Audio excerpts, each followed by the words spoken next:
RMC, la matinale week-end. Le beurre et l'argent du beurre.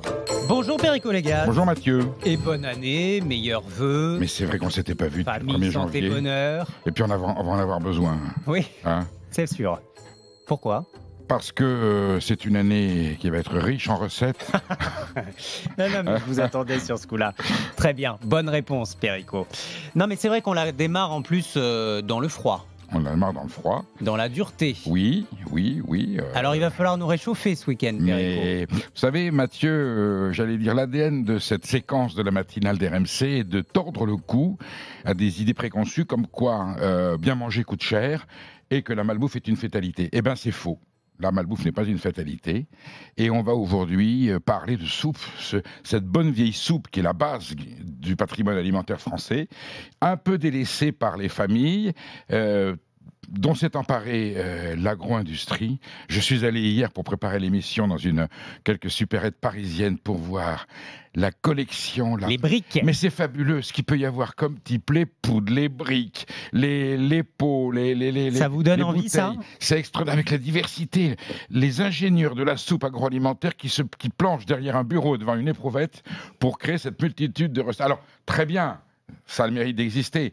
Mais mon Dieu, la soupe, on va la faire à la maison tranquillement. Alors attendez, entre nous. j'ai un scoop pour vous. Parce que vous dites les Français cuisinent de moins en moins la Oui, soupe. oui. Bonjour Anaïs Castagna. Bonjour Mathieu Rowe. Anaïs a cuisiné une soupe chez elle cette semaine. Tout est Alors ça, possible. je demande à voir. Non mais vous rigolez ou quoi, Mais on va inviter la Perico? prochaine Et fois, c'était Anaïs. pas si compliqué, c'était pas si compliqué. Et ça a été un Et succès c'était pas avec cher. ses enfants. Ouais, Bien. elles en ont redemandé. L'émission est faite. Elles ben en ont voilà. redemandé. À bientôt, chers amis.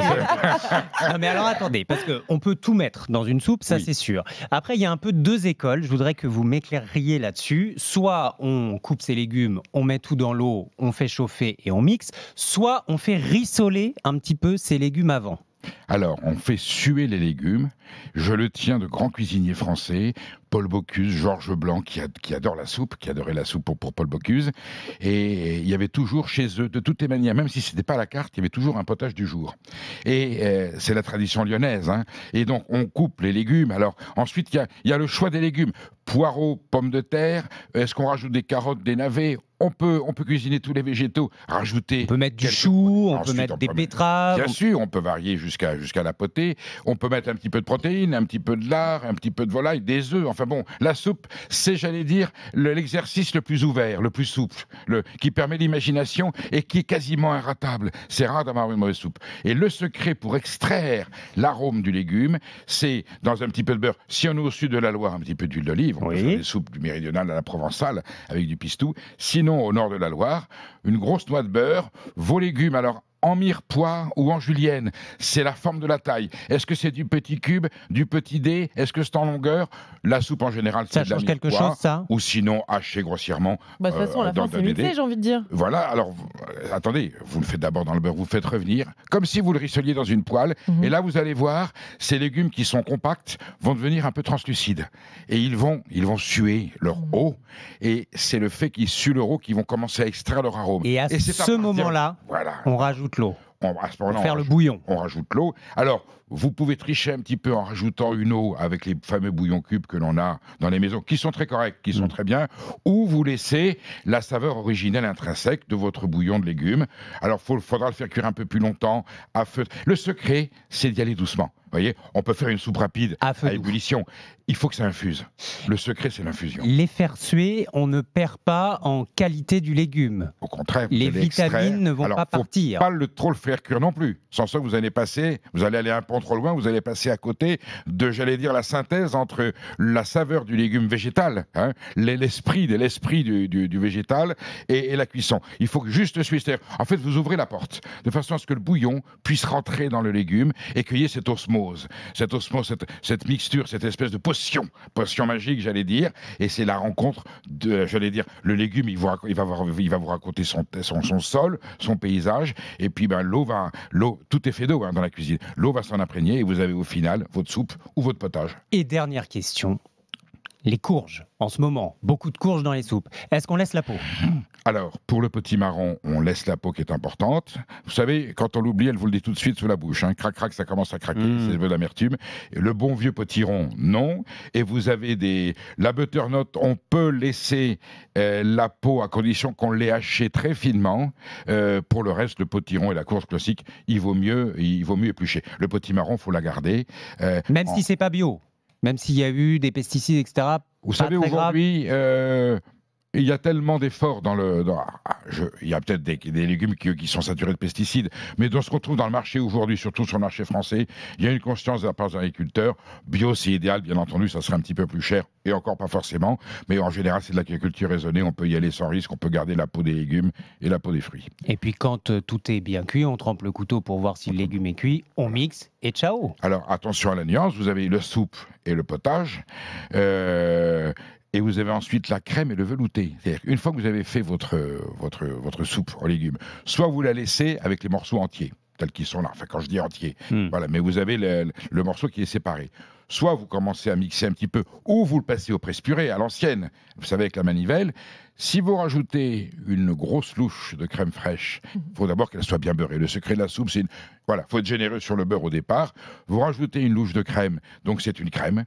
À ce moment-là, vous pouvez faire un monopole, qu'une crème de carotte, qu'une crème de poireau, qu'une crème de pommes de terre, qui s'appelle le potage à la vichysoise, ou alors vous faites un velouté, c'est-à-dire qu'en plus de la crème, vous rajoutez un jaune d'œuf. Et là, ça devient le velouté.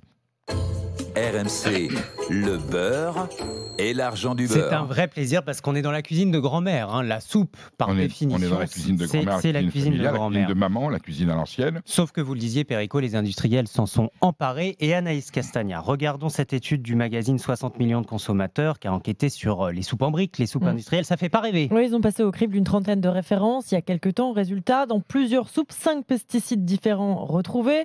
Autre problème, le manque de fibres et de vitamines.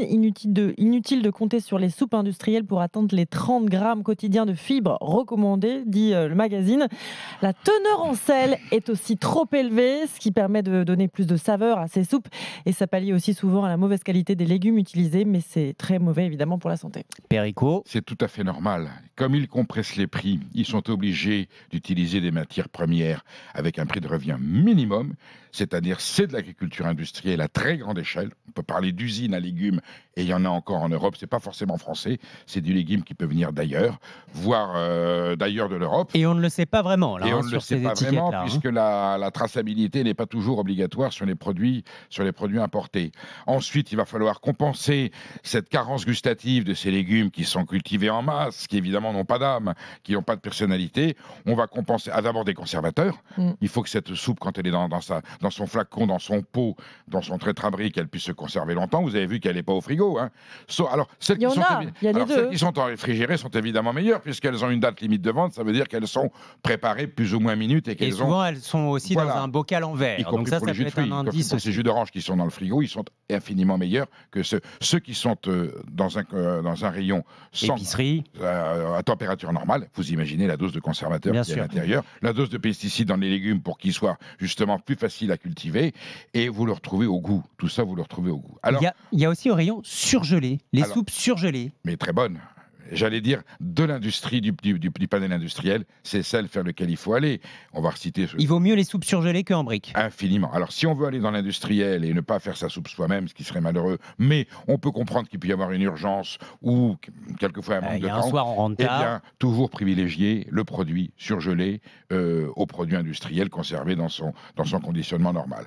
Alors, il y aura une petite astuce, si on doit y recourir, je ne recommande pas, mais il faut redonner à cette soupe industrielle le petit supplément d'âme qu'elle a perdu, puisqu'elle n'en a pas, avec une petite manipulation, et au moment de verser... La pimpée, exactement. C'est un petit maquillage. Vous aimez ces mots-là. Hein. C'est quand même, vous voyez, c'est la mouche sur le visage qui va donner une petite teinte. C'est un maquillage, on est d'accord. Et alors, on fait revenir au fond de la casserole, il y a plusieurs possibilités, tout simplement avec du beurre, une échalote très finement hachée qui va redonner du goût. Vous versez votre soupe, votre potage et vous le mélangez. Ça peut être tout simplement une cuillerée de vin blanc, une cuillerée de crème fraîche, un petit verre de Porto ou d'un vermouth quelconque. Ce qu'il faut, c'est carrément. casser.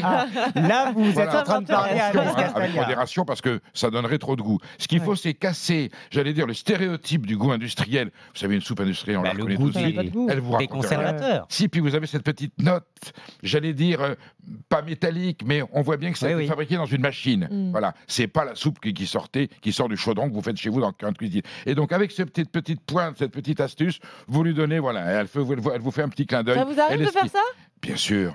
Bien Même sûr. Perico. Déjà pour le vérifier. Tout ce que je dis ici a été vérifié préalablement. Nous sommes des journalistes consciencieux. Et quelquefois, il m'arrive aussi de les tester, les unes et les autres. Alors, il y en a certaines, même si je rajoute ce petit maquillage, c'est dégueulasse. Ça n'a aucun intérêt, surtout celle en poudre. Voilà. Je ne fais pas citer les marques. Knorr. Oui, mais Roaco, on voit bien. Ma maman faisait ça, le cresson de Roaco. On trouvait ça pas mal. Mais aujourd'hui, quand on compare avec une vraie soupe, évidemment, c'est différent. Je ne jette pas la pierre à ceux qui n'ont pas d'autre remède, mais je leur dis, voilà, essayez d'agrémenter, notamment la soupe au cresson qui est la plus courante, une grosse noix de crème fraîche ou éventuellement un petit jaune d'œuf, et vous redonnez un tout petit peu. Vous donnez une troisième dimension, vous donnez un peu de Et voilà. relief à un produit qui est né tout plat. La petite astuce Perico les gaz dans le beurre et l'argent du beurre. Merci Perico, on se retrouve demain. Vous continuerez à nous réchauffer demain. Bien sûr, on va mettre les pieds dans le plat et on va mettre même les pieds dans le pot-au-feu.